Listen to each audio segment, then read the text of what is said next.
Speaker, sir, thank you for allowing me to speak on the President's address. It's an honor for me to be able to speak at this House today.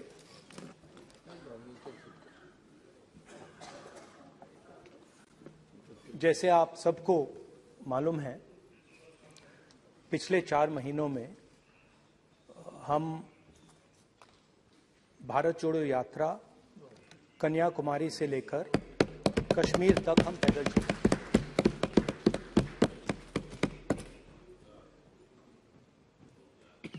3,600 kilometre तकरीबन। और इस यात्रा पे बहुत कुछ सीखने को मिला। बस बस बस बस कोई बात। इस यात्रा में बहुत कुछ सीखने को मिला और जो जनता की आवाज, हिंदुस्तान की आवाज है, उसको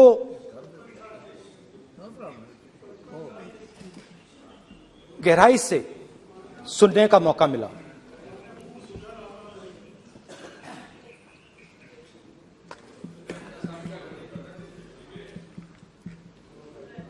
शुरुआत में, यात्रा की शुरुआत में मैंने सोचा था कि 3,500 किलोमीटर चलने हैं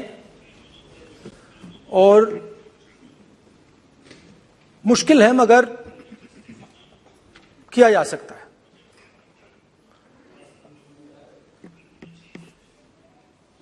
आप भी राजनेता हो, हम भी राजनेता हो हैं। हाँ, सेवक कह लीजिए। और नॉर्मली आजकल की राजनीति में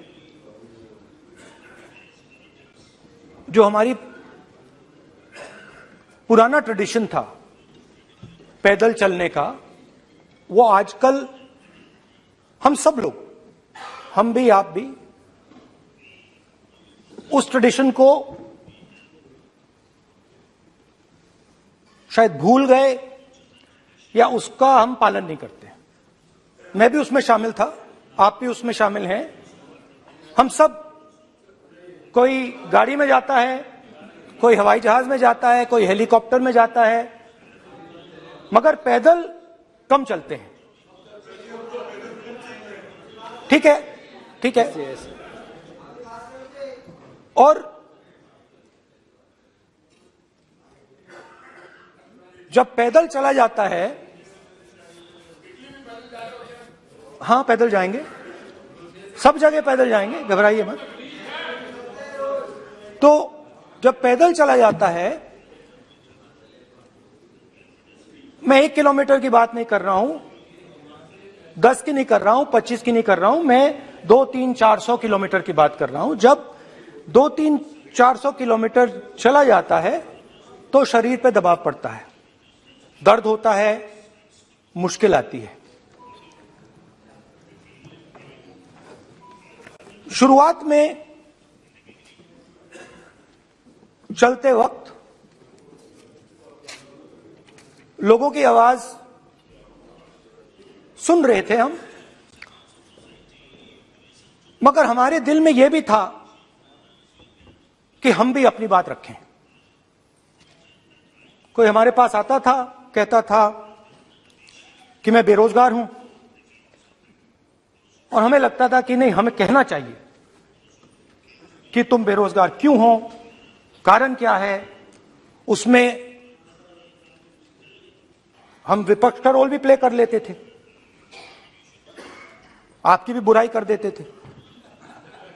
नहीं, वो तो है, वो भी करेंगे, हम भी करेंगे।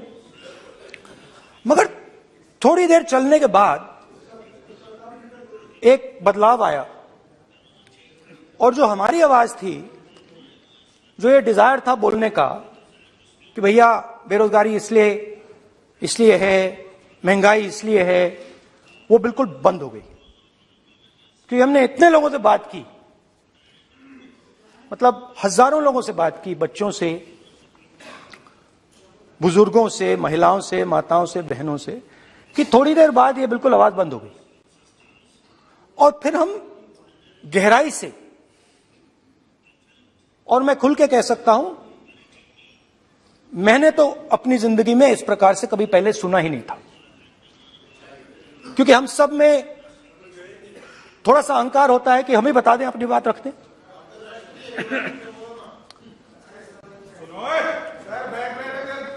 तो आस्ते आस्ते जब हम चले 500-600 किलोमीटर बाद, जनता की आवाज गहराई से सुनाई देने लगी, और एक प्रकार से यात्रा, इंडिविजुअल्स नहीं, यात्रा हमसे बोलने लगी। नहीं, गहरी बात है, समझ नहीं आएगा। आप समझने की कोशिश करो। यात्रा हमसे बोलने लगी। 200 किलोमीटर आप चलने की कोशिश करिए, पता चल जाएगा। और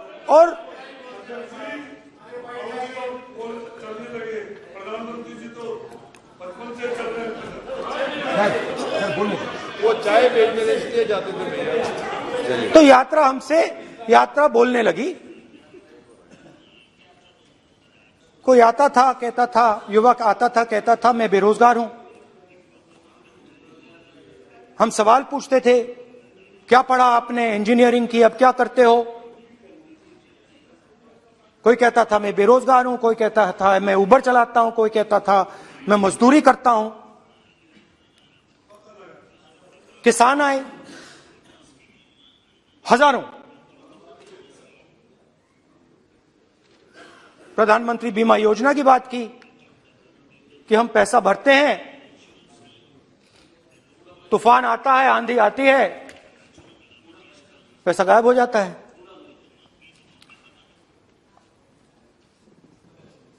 किसानों ने यह भी कहा कि हमारी जमीन छीन ली जाती है, हमें सही रेट नहीं मिलता। जमीन अधिग्रहण बिल जो था वो लागू नहीं होता। आदिवासियों ने कहा, वनवासियों ने नहीं, आदिवासियों ने, कि जो ट्राइबल बिल में हमें दिया जाता था वो आज छीना जा रहा है। तो बहुत सारी चीजें हमको सुनने को मिली, मगर मेन थ्रस्ट, अगर मैं कहूं, मेन थ्रस्ट बेरोजगारी, महंगाई और किसान। उसमें एमएसपी थी, उसमें बीज की समस्या थी, किसान बिल की समस्या थी। अच्छा, अग्निवीर की भी बात की लोगों ने। आपने अभी बोला कि अग्निवीर देश को फायदा पहुंचाएगा, मगर हिंदुस्तान का युवा जो 4 बजे दौड़ता है, आर्मी में भर्ती होने के लिए दौड़ता है, वो आपकी बात से सहमत नहीं है। उनने हमसे कहा कि पहले हमें 15 साल की सर्विस मिलती थी, पेंशन मिलती थी, अब 4 साल के बाद हमें निकाल दिया जाएगा, कुछ नहीं मिलेगा, पेंशन नहीं मिलेगी। सीनियर ऑफिसर्स ने कहा कि हमें तो लगता है कि ये जो अग्निवीर योजना है ये आर्मी के अंदर से नहीं आई, ये कहीं और से आई है, ये आरएसएस से आई है, होम मिनिस्ट्री से आई है। ये सीनियर आर्मी के लोगों ने कहा है, मैं नहीं कह रहा हूं, कि हमें लगता है कि ये आर्मी के ऊपर ये योजना थोपी गई है और ये आर्मी को कमजोर करेगी। आर्मी के जनरल्स ने हमें कहा, जो रिटायर्ड हैं, उन्होंने हमें कहा, राहुल जी, हजारों लोगों को हम हथियार की ट्रेनिंग दे रहे हैं और फिर थोड़ी देर बाद उनको समाज में डाल रहे हैं। बेरोजगारी है, समाज में हिंसा बढ़ेगी।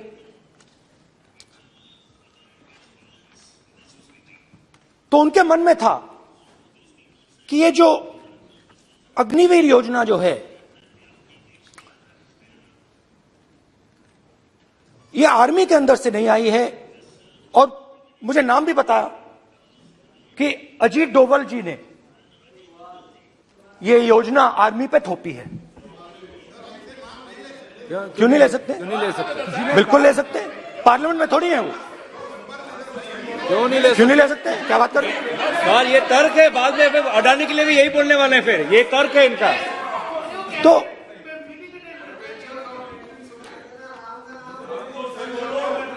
तो इंटरेस्टिंग बात यह है, इंटरेस्टिंग बात यह है कि मैंने फिर प्रेसिडेंट्स एड्रेस पढ़ा। देश के सब युवा अग्निवीर अग्निवीर अग्निवीर अग्निवीर बोल रहे हैं, कह रहे हैं कि ये आर्मी के ऊपर थोपा गया है, हमें नहीं चाहिए। आर्मी के लोग कह रहे हैं हमें नहीं चाहिए। जैसे मैंने कहा, आर्मी को लगता है कि होम मिनिस्ट्री ने इनके ऊपर थोपा है, आरएसएस ने ये उनके ऊपर थोपा है। तो ये आवाजें आ रही हैं। अब मैंने आपका बैठिए, अब बैठिए, कौन सा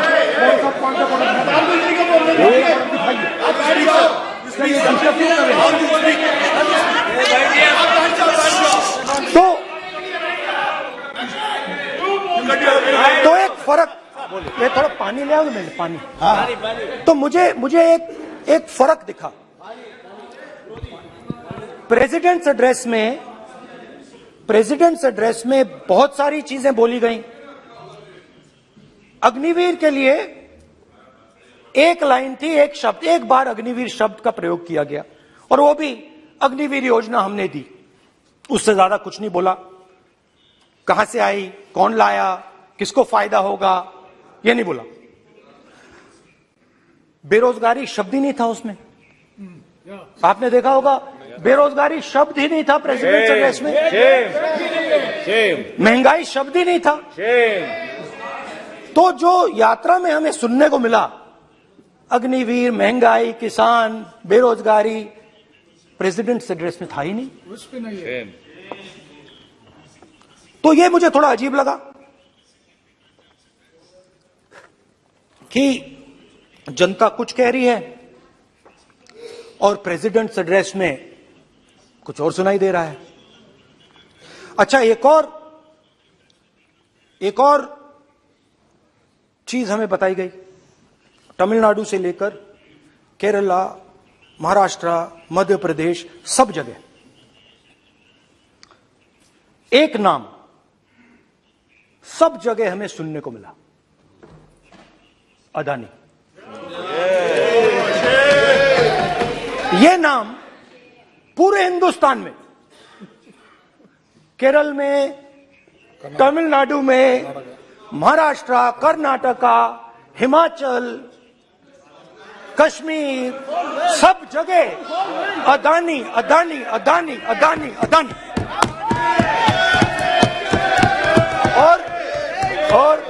और ये नाम नहीं, और इस नाम के बारे में जब लोग बोलते थे मुझसे, तो 2-3 सवाल पूछते थे।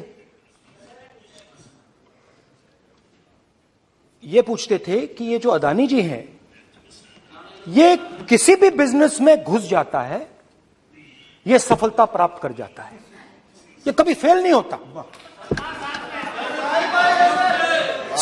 और युवाओं ने मुझसे यह सवाल पूछा कि भाई ये हो क्या रहा है, हम भी सीखना चाहते हैं। मोदी जी ने कहा स्टार्टअप करो, हम भी अदानी जी जैसे बनना चाहते हैं। तो भैया किसी भी बिजनेस में घुस जाओ और एकदम सक्सेस हो जाए। यह पहला सवाल था। दूसरा सवाल था कि ये अदानी जी हैं, ये किसी भी बिजनेस में घुस जाते हैं। पहले ये 1-2 बिजनेस करते थे, अब ये 8-10 सेक्टर्स में काम करते हैं।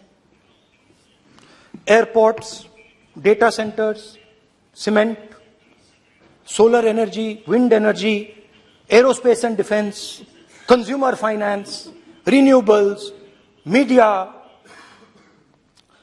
तो उन्होंने मुझसे पूछा कि राहुल जी, हाँ वेट करो, बेटे पहले अडवाणी के हाँ, धन्यवाद।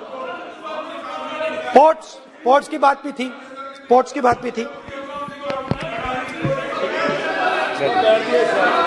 ये भी सवाल पूछा, ये भी पूछा कि भैया एक बात बताइए, राहुल जी बताइए हमें कि अदानी जी का जो नेटवर्थ है वो 3 साल के अंदर, नहीं सॉरी 2014 से लेकर 2022 तक ये $8 बिलियन से $140 बिलियन कैसे हो गया? कैसे हुआ? मोदी कैसे? मोदी है तो मुमकिन है। ये 2014 में अगर आप दुनिया की, मुस्कुरा रहे हैं आप, बीजेपी में है ना आप, तो ये लिस्ट आती है, एक लिस्ट आती है दुनिया के सबसे अमीर लोगों की। इस पे ये 609 नंबर पे थे 14 में, 609 पीछे बिल्कुल। पता नहीं जादू हुआ, दूसरे नंबर पे पहुंच गए। मोदी है तो मुमकिन है।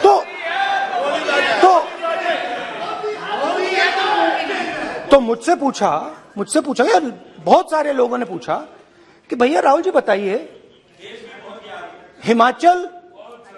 हिमाचल में सेब की बात होती है अदानी जी, कश्मीर में सेब की बात होती है अदानी जी, पोर्ट्स की बात होती है अदानी जी, एयरपोर्ट्स की बात होती है अदानी जी, इंफ्रास्ट्रक्चर, अच्छा हम सड़क पे चल रहे हैं, मैं पूछूं किसने बनाई? अदानी जी।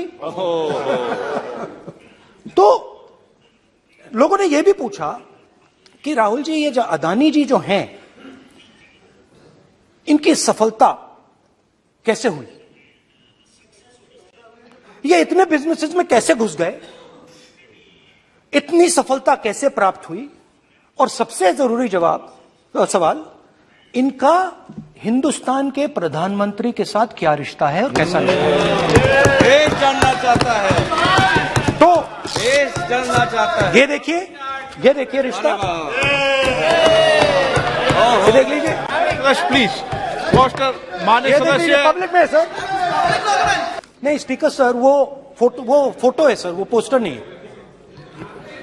आप वरिष्ठ सदस्य हैं, प्राइम मिनिस्टर की फोटो है सर, उसके नियम में बहुत नहीं है, उनका अच्छा चेहरा सदन ने दिख नियम रहा बनाया है। है। उनके वहां पे उनके पीछे अदानी का लोगो है, अदानी जी के हवाई जहाज में घुस रहे हैं। तो मैंने सोचा कि आज के प्रेसिडेंट्स एड्रेस में मैं थोड़ा जो नरेंद्र मोदी जी का और अदानी जी का रिश्ता है उसके बारे में आपको थोड़ा बता देता हूं। प्लीज बताइए। तो वो आप बता देना।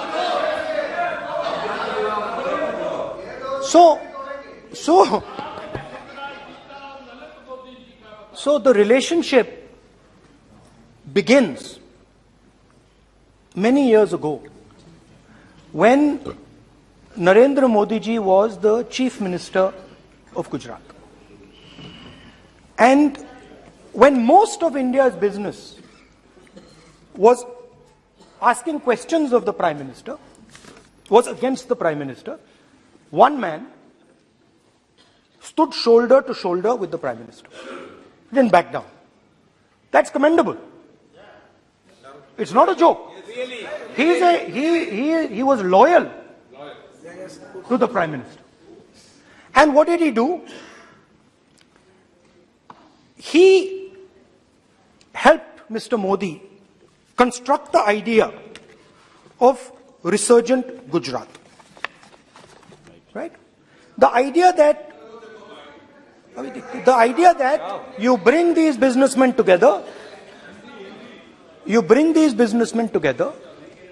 and you call it resurgent Gujarat, vibrant Gujarat, they're both. And he was the backbone in setting up that group of people. Okay? And the result of that was tremendous growth of his businesses in Gujarat. Expansion of his businesses. I think then the real magic starts. जब प्रधानमंत्री जी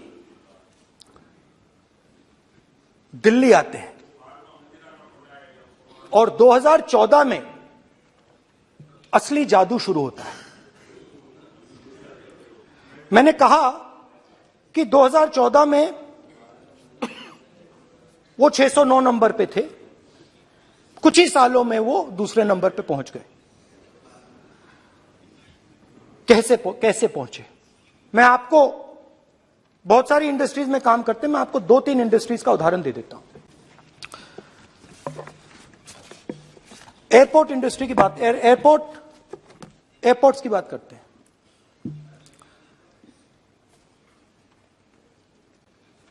कुछ साल पहले सरकार ने हिंदुस्तान के airports को develop करने के लिए दिया। नियम था, there was a rule that anybody who does not have prior experience in airports cannot be involved in development of these airports. नहीं, गलत नहीं बोल रहा हूं।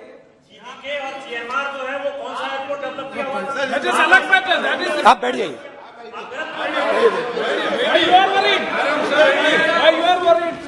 अडानी के डिफेंस में आ गए सर। रूल था कि अगर कोई एयरपोर्ट बिजनेस में नहीं था तो वो इन एयरपोर्ट्स को ले नहीं सकता था।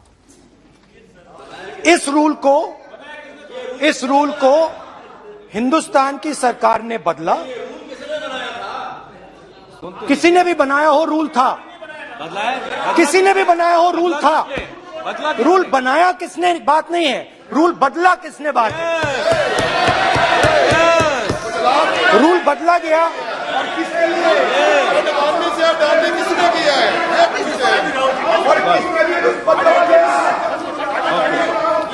रूल बदला गया।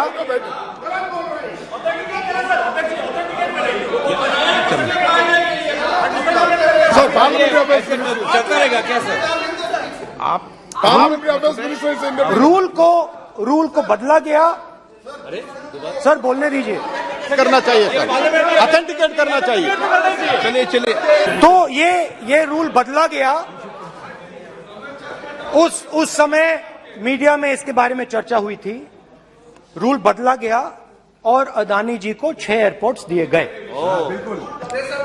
उसके बाद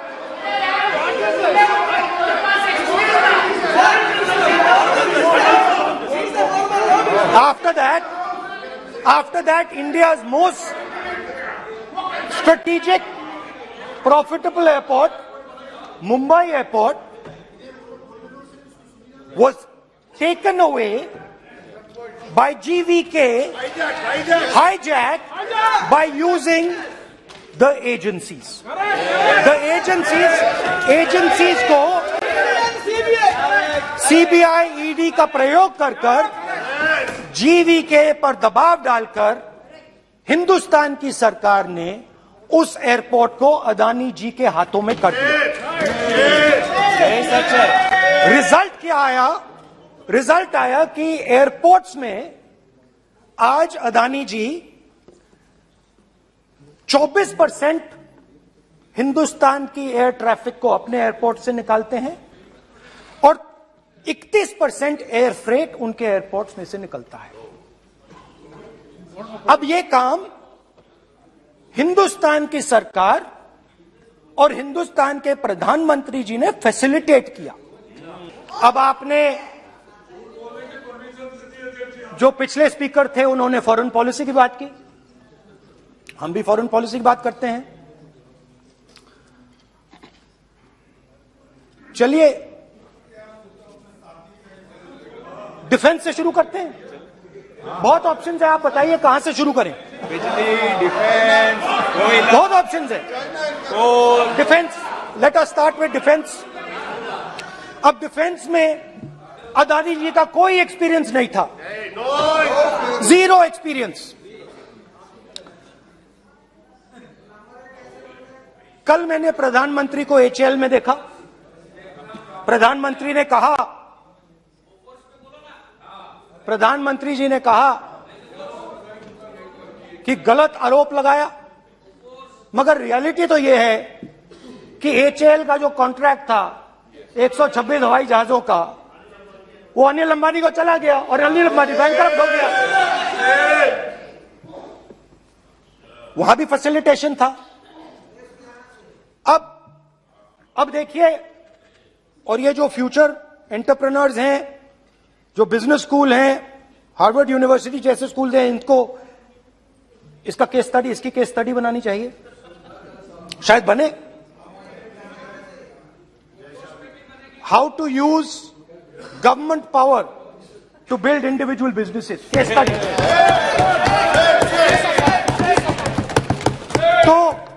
तो अब देखिए, अदानी जी की डिफेंस में इंटरेस्ट देखिए।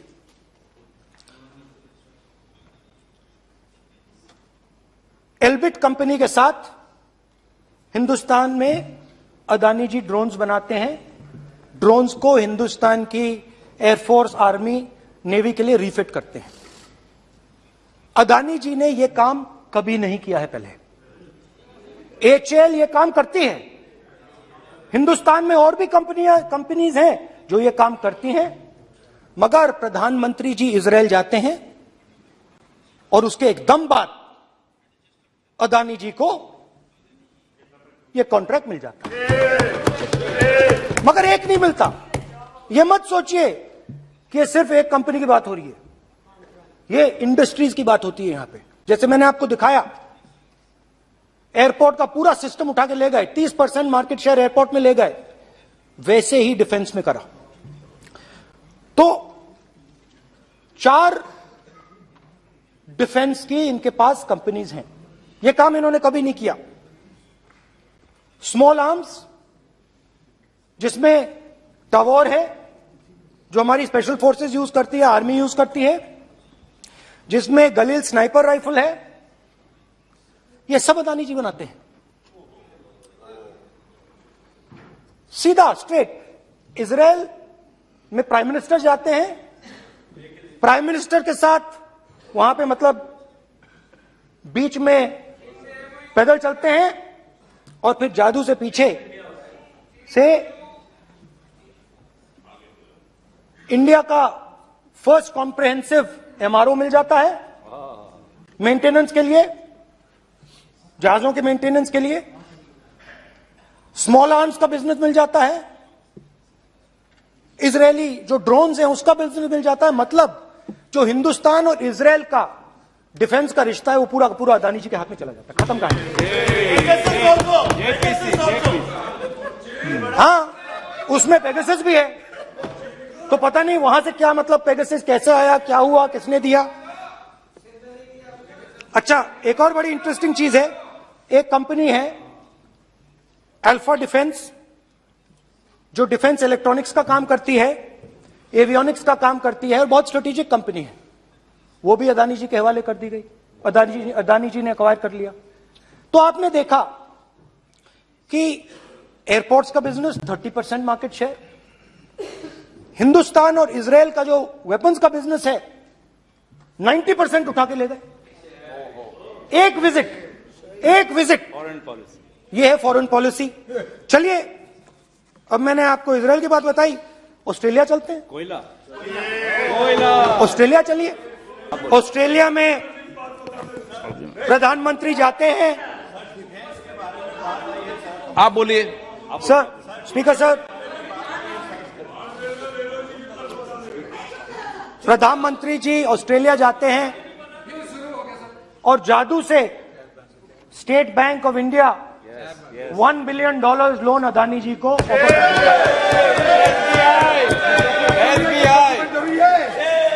सर, इसका भी डॉक्यूमेंट जरूरी है क्या, बताओ। मोदी जी, आपका सरकार के पास है। Sadyr please. उसके बाद मैं उदाहरण दे रहा हूं, पूरी दुनिया में मोदी जी जाते हैं, घूमते हैं, तो मैं बता देता हूं क्या होता है वहां पे। बांग्लादेश में गए, हाँ, काम पे ही जा रहे हैं, वही तो बोल रहा हूं, काम पे जा रहे हैं। बांग्लादेश जाते हैं, मोदी जी की पहली ट्रिप होती है बांग्लादेश में। वहां पे बांग्लादेश को इलेक्ट्रिसिटी बेचने का डिसीजन लिया जाता है। कुछ ही दिन बाद बांग्लादेश पावर डेवलपमेंट बोर्ड 25 साल का कॉन्ट्रैक्ट अदानी जी के साथ साइन कर देता है। 1500 मेगावाट इलेक्ट्रिसिटी का कॉन्ट्रैक्ट अदानी जी।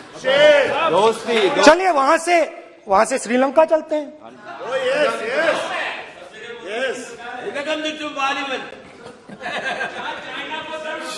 जून 2022 में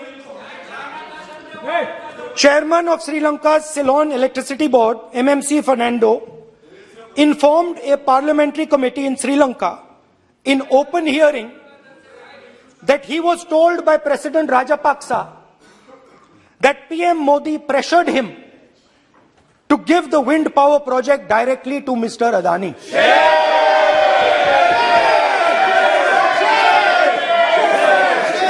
मतलब श्रीलंका इलेक्ट्रिसिटी बोर्ड के चेयरमैन कहते हैं कि उन्होंने राजापाक्सा जी ने कहा कि हिंदुस्तान के प्रधानमंत्री ने उनको कहा है कि ये विंड पावर का प्रोजेक्ट है, ये अदानी जी को देना है। तो ये रही आपकी फॉरेन पॉलिसी। ये हिंदुस्तान की फॉरेन पॉलिसी नहीं है, ये अदानी जी की फॉरेन पॉलिसी है, उनके बिजनेसेस बनाने की फॉरेन पॉलिसी है। अब यात्रा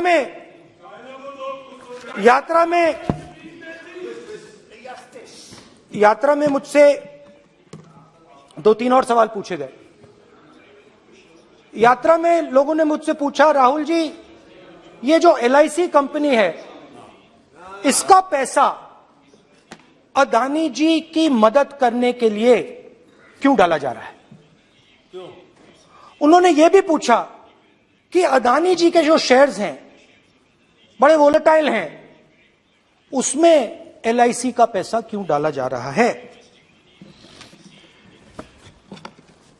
तो मेरा कहना है कि एक second,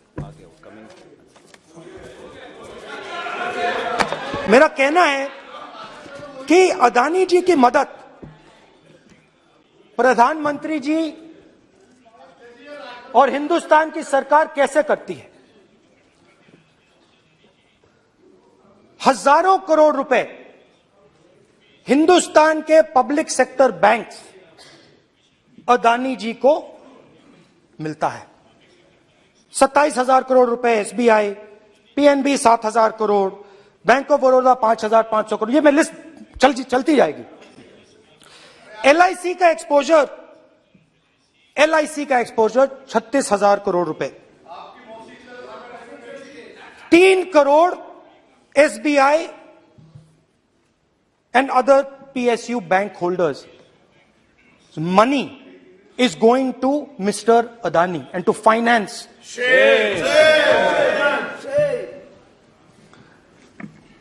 Now, of course, there is another question. तो मदद कैसे हो रही है? हिंदुस्तान के पब्लिक सेक्टर बैंक्स का पैसा, LIC का पैसा नरेंद्र मोदी जी, अदानी जी को दिया जा रहा है। अगर कोई सामने खड़ा हो जाता है, जैसे जीवी के लोग खड़े हुए, ED, CBI एजेंसीज आ जाती हैं, उनको परे कर देती हैं। तेलंगाना में भी एक पोर्ट का उदाहरण था, आंध्रा, सॉरी। मगर मेन सवाल और सबसे इंटरेस्टिंग सवाल दूसरा है। कुछ दिन पहले ये हिंडनबर्ग रिपोर्ट आई, उसमें लिखा था कि अदानी जी की हिंदुस्तान के बाहर शेल कंपनीज हैं। ये जो शेल कंपनीज हैं, सबसे पहला सवाल है, ये हैं किसकी? ये किसकी है मॉरिशस में जो शेल कंपनीज हैं? और ये जो हजारों करोड़ रुपया ये शेल कंपनीज हिंदुस्तान में भेज रही हैं, ये किसका पैसा है? और क्या ये काम अदानी जी फ्री में कर रहे हैं? अब मैं ये सवाल क्यों पूछ रहा हूं? क्योंकि अदानी जी स्ट्रेटेजिक बिजनेसेस में काम करते हैं। अदानी जी हिंदुस्तान के पोर्ट्स को डोमिनेट करते हैं, अदानी जी हिंदुस्तान के एयरपोर्ट्स को डोमिनेट करते हैं, और जैसे मैंने कहा अदानी जी हिंदुस्तान की डिफेंस इंडस्ट्री में बहुत जरूरी रोल प्ले करते हैं। तो मेरा पहला एक छोटा सा सवाल है कि जो शेल कंपनीज हैं, इनके बारे में हिंदुस्तान की सरकार ने कोई सवाल नहीं उठाए? ये कौन लोग हैं, ये किनकी कंपनीज हैं? ये स्ट्रेटेजिक मामला है, पोर्ट्स का मामला है, एयरपोर्ट्स का मामला है, डिफेंस का मामला है, और जो कंपनी इन स्ट्रेटेजिक एरियाज में काम कर रही है उनके बारे में आपको मालूम ही नहीं। ये नेशनल सिक्योरिटी का मुद्दा है, आपको मालूम ही नहीं कि ये शेल कंपनीज किसकी हैं, कितना पैसा आ रहा है, किसका पैसा आ रहा है। तो एक बहुत बड़ा सवाल है, ये पैसा किसका है, ये शेल कंपनीज किसकी हैं, और ये हिंदुस्तान की सरकार की जिम्मेदारी है ये पता लगाना ये किसकी शेल कंपनीज है और ये किसका पैसा अंदर आ रहा है। JPC, we want JPC, we want JPC.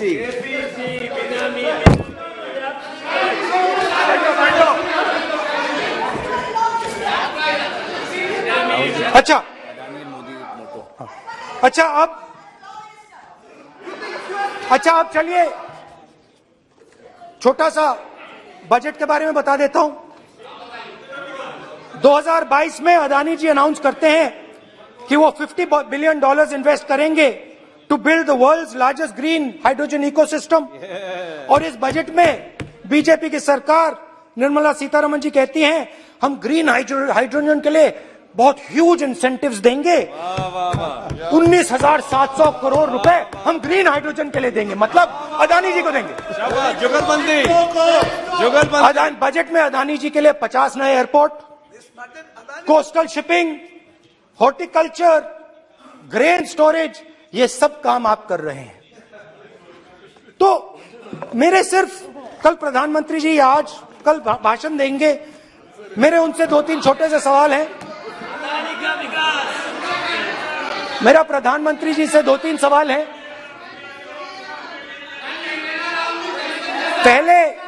पहले अदानी जी के हवाई जहाज में मोदी जी जाते थे, अब मोदी जी के हवाई जहाज में अदानी जी जाते हैं। पहले लोकल मामला था, फिर नेशनल मामला हो गया, उसके बाद इंटरनेशनल मामला हो गया। अदानी जी के लिए बोरिस जॉनसन का बेटा काम करता है, आपको पता नहीं मालूम है या नहीं मालूम? भाई सॉरी, नहीं बेटा भी, भाई काम करता है। तो ये मामला पहले गुजरात का मामला था, फिर ये हिंदुस्तान का मामला हुआ, अब ये इंटरनेशनल मामला हो गया है। तो मेरा सवाल प्रधानमंत्री जी से, और सिंपल सवाल है, प्रधानमंत्री जी आपकी फॉरेन ट्रिप्स पे अदानी जी और आप कितनी बार एक साथ गए? Adani ji, how many times did you travel together with Adani ji? How many times did Adani ji join you later on a visit?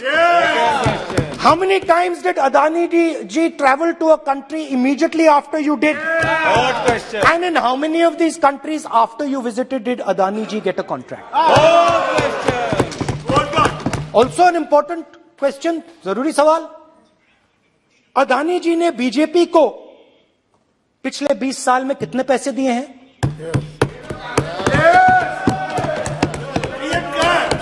Electoral bonds में कितना पैसा दिया है? मैंने आज